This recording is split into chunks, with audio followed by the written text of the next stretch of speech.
Welcome to our posts. Today we will see stories of am I the a-hole?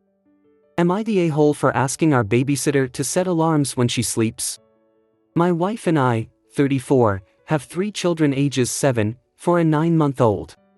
I work a demanding job, in the medical field, and work many hours. My wife not so much, but she does have night shifts often. We just got a new babysitter a few months ago after our one we had for 2 years moved for college. Our new babysitter is only 16, but she had been babysitting one of my coworkers' children for a while and I trust him. A few nights ago my wife and I were both working nights and I saw on the camera that our babysitter was asleep on the couch and the baby had woken up was crying for almost 30 minutes while she slept. That bothered me, so without talking to my wife when I got home in the morning I had told my babysitter maybe she should set alarms throughout the night to make sure she's awake since the baby monitor didn't wake her and that it was not okay for her to leave the baby crying like that. I guess it hurt the kid's feelings because she mentioned it to my wife and my wife is really upset with me because she's only 16, and what I was asking is unreasonable and that this has never happened before, so again I'm being unreasonable and that I should have talked to her first because this could have been a learning experience. She also said I was completely out of line as well. I'm really not worried about a learning experience but am worried about the fact if my children are cared for properly. Am I the a-hole? Top comments. I am curious why anyone thought a 16-year-old would fit the bill of a night nanny. It amazes me that people with money always cheap out when it comes to paying for their children's sitters and nannies. You and your wife are both the a-holes in this scenario. You are the a-hole. You are the a-hole. If you want someone awake all night then you need to hire an adult. This child you hired needs to sleep at night so she can go to school and learn during the day.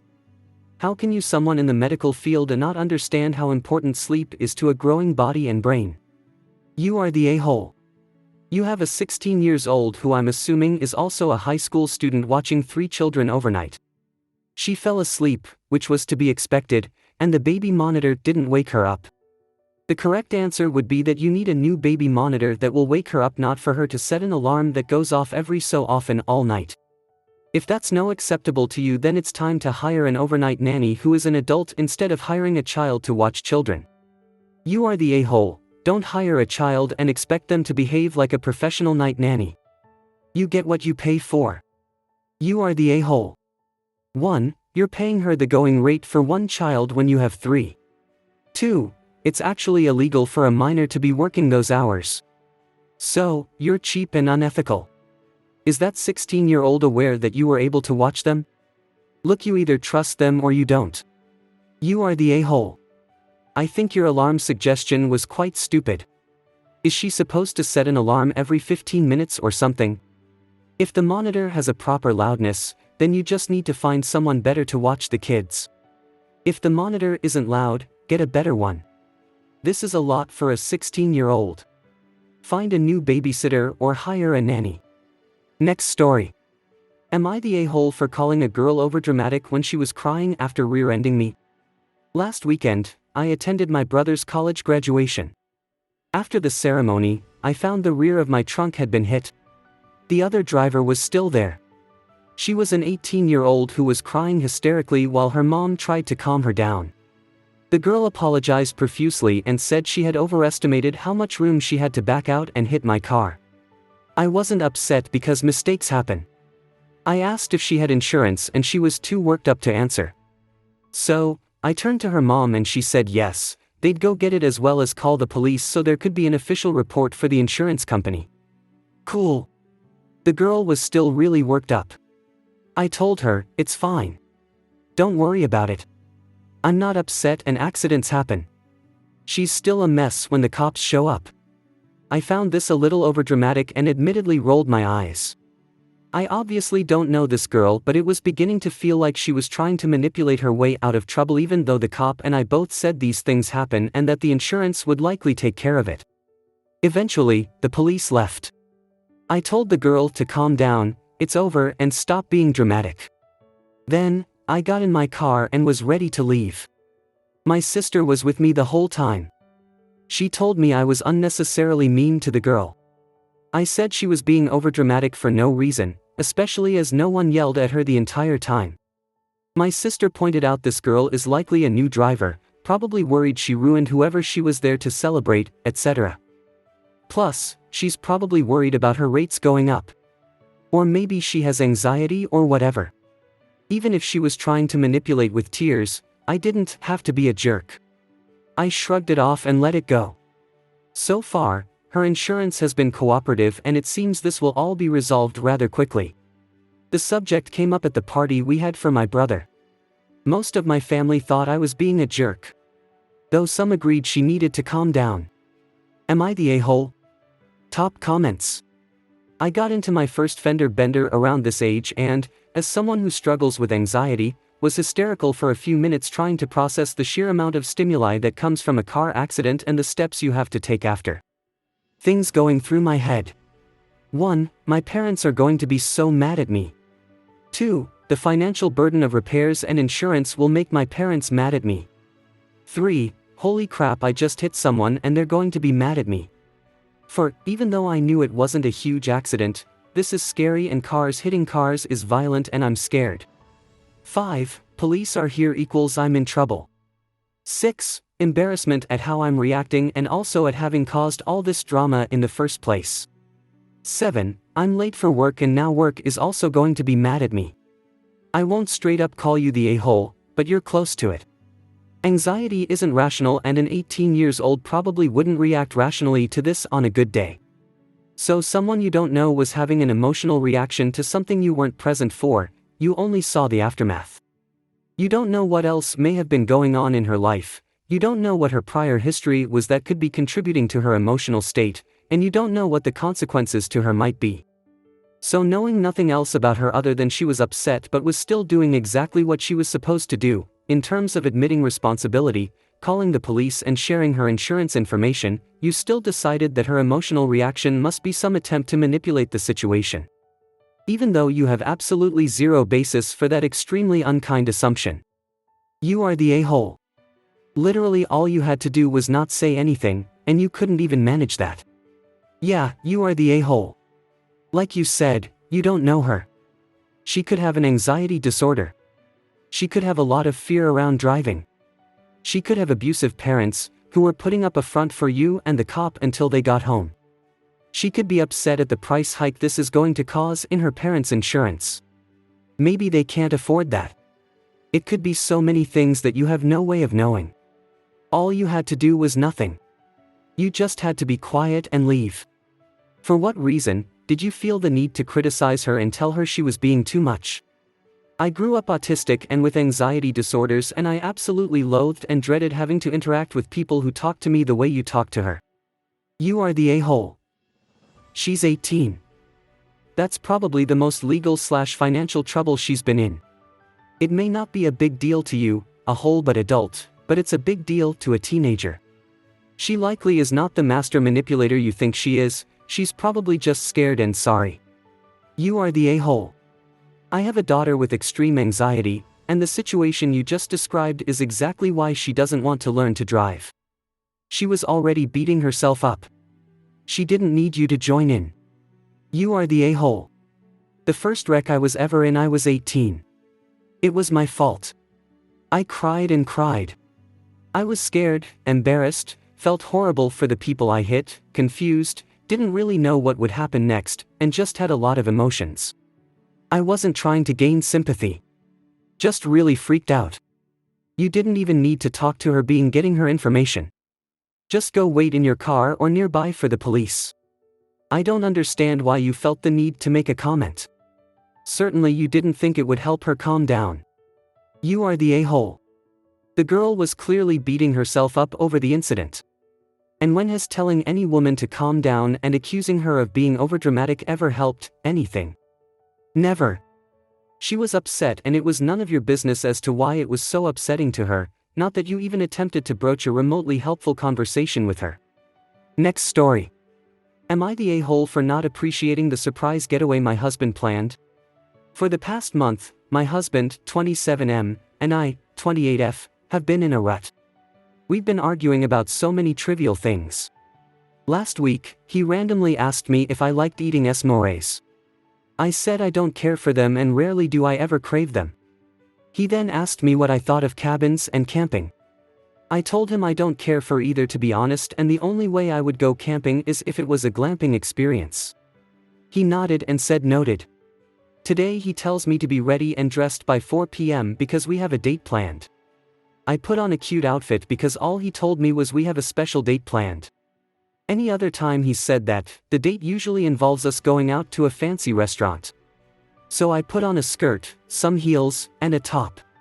He sees my outfit, doesn't say anything. The only thing I noticed that was odd was that he brought his backpack with him.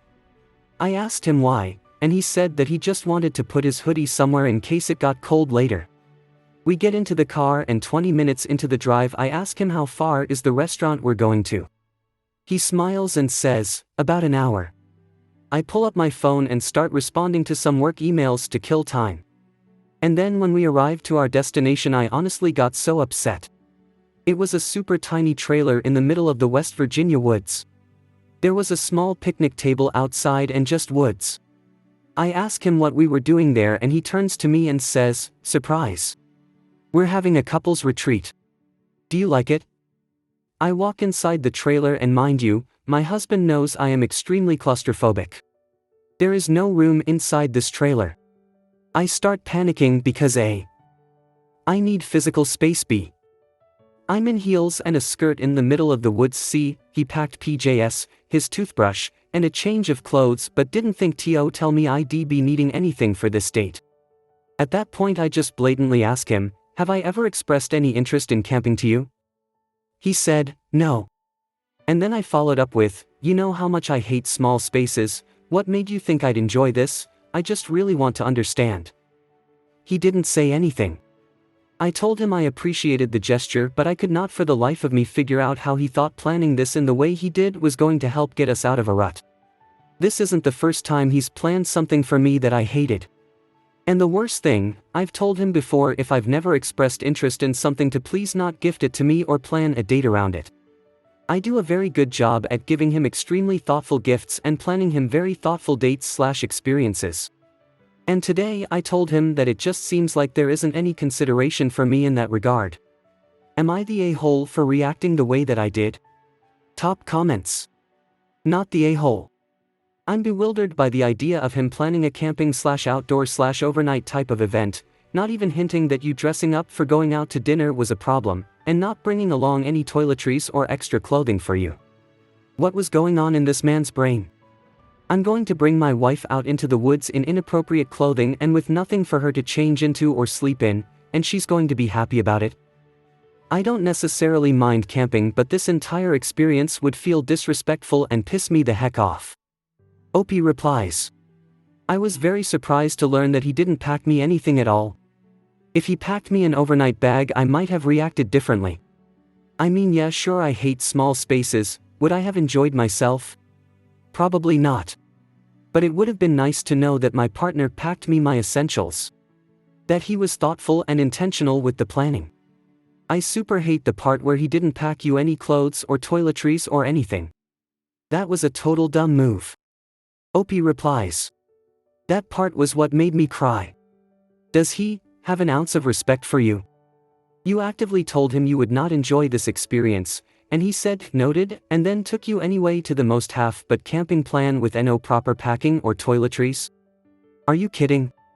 I would cry my eyes out and go wait in the car to go home. The complete lack of saying anything when he saw your outfit is what gets me too. Opie replies. I'm such a type A person when it comes to planning anything that it's very difficult for me to empathize or come up with any adequate excuses for him to understand why such lack of careful planning when it comes to surprising me. And the surprise was something I told him I would not enjoy.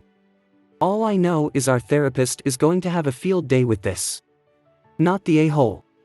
He asked you what you thought of camping, you responded that you would not enjoy that, and he planned a camping trip anyway. You didn't respond in a mean or horrible way.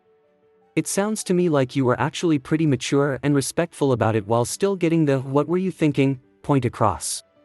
Opie replies. Thank you. We also have very different personalities. My husband is a huge people pleaser, so if he were me in the situation, he would have pretended to love it to satisfy me. All while internally hating the experience and building up resentment on the inside. But I find that behavior to be inauthentic. I'd rather be honest about how I feel so the person knows not to do it again. If I lied to satisfy him, he's going to think I love camping and that I genuinely don't mind small spaces. I don't see how that would help either of us or our marriage in the long run. Next story. Am I the a-hole for not letting someone switch seats mid-flight? My wife, 36F, and I, 34M, were flying back from Dublin to Washington, D.C. We were assigned the middle and window seats in a row. The aisle passenger no-showed, so we ended up having the entire row to ourselves. Huge win. Before leaving the gate, I moved to the aisle seat and my wife stayed at the window. Nothing eventful happened for the first 4.5 hours of the flight. Flight attendants were amazing and even gave us extra drinks for the guy in the middle. Randomly, the passenger from the aisle seat across from me comes over with her friend who was sitting a few rows back and announces that her friend would now be taking the middle seat to get away from a crying baby further back. She did not ask, she told us this was happening. There were about 3 hours of flight time remaining. I asked the woman whether the flight attendants are on board with this. She said yes, but since these deals are usually brokered by the flight attendant, I called over a flight attendant. The flight attendant said the agreement was that they could take an available aisle seat but could not disrupt anyone's seating arrangements. The woman then starts complaining about how I was assigned the middle but then moved to the aisle before takeoff, so I shouldn't even have that aisle seat. I had been sitting there for almost 5 hours and we had already distributed our items all over the row. The woman and her friend disappeared to talk to another flight attendant for about 5 minutes. The woman across the aisle then comes back to her seat and proceeds to yell at me saying that her friend would not be sitting there, not because she was not allowed to, but because I was so incredibly rude, and that I was a hole. I kept my eyes on the show I was watching. The only thing I did this entire time was ask to talk to the flight attendant. I did not say anything else to this woman, though I would have liked to. Am I the a-hole for not volunteering the middle seat mid-flight? Top comments. Not the a-hole. Checking with the flight attendant was appropriate. I'm going with the unpopular opinion here. You paid for 2 seats, not 3. You didn't ask the flight attendant because you wanted to verify the rules. You asked because you didn't want to lose your space and were hoping the flight attendant would not permit her to move. You were assigned a middle seat. So per the flight attendant, the woman could have sat in the aisle seat, once you moved into your actual assigned middle seat. She's somewhat an a-hole as well for her attitude and rude behavior. Everyone sucks here. And in a twist of events, the crying baby she needed to get away from was her own. But seriously, I get that a crying baby can be disturbing, even more so, if it's not your own. My own daughter got seriously on my nerves on more than a few occasions, and I love that child more than anything. But that is no excuse to being rude. If she had asked nicely, maybe you could have considered moving back to your original seat, even though you would not be obliged to do so. But with that attitude? No way. So not the a-hole. Everyone sucks here. They should have asked politely, but you paid for 2 seats and had the benefit of 3 for most of the flight, and you were not actually entitled to hog all 3 seats while somebody else suffered. It would have been fair to decide which of the 3 seats you would let her have, but refusing her a seat because her friend was rude was an a-hole move, and the flight attendant shouldn't have let you do that. I hope you guys liked this video. If you did, make sure like, comment, share and subscribe the channel our posts.